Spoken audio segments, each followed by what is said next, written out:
Thank you, Neil. Here's what's happening in the region. Brazil's former president, Michel Temer, was arrested on Thursday in Operation Radioactivity, a probe of alleged graft in the construction of a nuclear power plant. Temer was president from 2006 to 2018, taking office after the impeachment of Dilma Rousseff, who he served under as vice president for 6 years. Reuters reported that his lawyer confirmed he was arrested in Sao Paulo and his legal team has lodged an appeal for him to be freed. Prosecutors allege that Temer was the leader of a criminal organization that took in 472 million US dollars in bribes or pending future kickbacks as part of numerous schemes. Prosecutors allege that Temer was the leader of a criminal organization that took in 472 million US dollars in bribes or pending future kickbacks as part of numerous schemes. Brazil's sweeping car wash probe has uncovered what U.S. prosecutors called the world's largest graft scheme. Over 150 powerful politicians and businessmen have been convicted in relation to the investigation since 2014, which has reshaped the country's political and business landscapes. A top aide to Venezuelan opposition leader Juan Guaido is being charged with terrorism and after he was arrested by President Nicolas Maduro's government.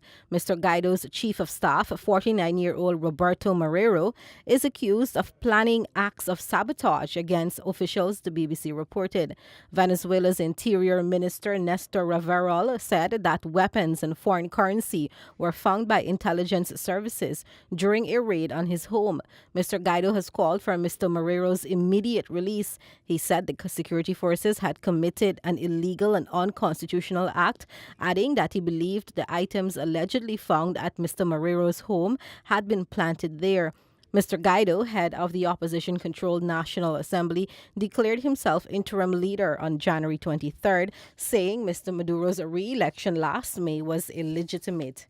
Internationally, the Muslim call to prayer sounded out over Christchurch and around New Zealand on Friday as thousands gathered to remember the 50 people killed by a lone gunman at two mosques a week ago. Prime Minister Jacinda Ardern joined about 20,000 people standing quietly at Hagley Park in front of the Al Noor Mosque, where most of the victims were killed during Friday prayers last week. New Zealand mourns with you. We are one, she said in a short speech, followed by 2 minutes of silence. According to Reuters, the Prime Minister, who swiftly denounced the shooting as terrorism, has announced a ban on military-style semi-automatic and assault rifles.